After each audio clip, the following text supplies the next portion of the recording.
আসসালামু আলাইকুম। ভালো আছেন সবাই? বৃষ্টিতে ভিজ হইলো আপনাদের কাছে আশা লাগে এখন কি আর করার। আপনারা আসলে আপনাদের তো দাওয়াত মনে হয় পৌঁছেছে নাকি? তাহলে আর এসার পরেও তো দাওয়াত জানেন যে কি অবস্থা। আমি সাহেব তাহলে বলেন কি বলবেন?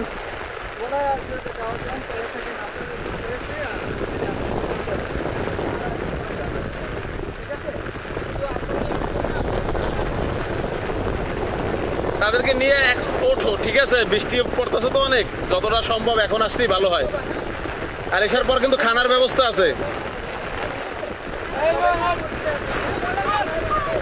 চলো,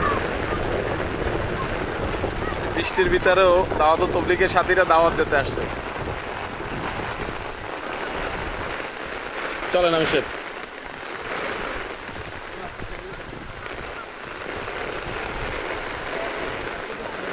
আমি সব পুরোটা ভিজে গেছি আমি। এই তোমরা আইও, তোমরা মসজিদে আসো ভাইয়া, মসজিদে আসো, ওদের সাথে আসবা না ইনশাল্লাহ? আসো ভাইয়া, বৃষ্টি তো, আসো মসজিদে আসো। জি ভাই, আমরা দাওয়াত দেওয়ার পরে ওরা সবাই খেলাধুলা বন্ধ করে দিয়েছে। দাওয়াতের কত গুরুত্ব দেখছেন? হ্যাঁ।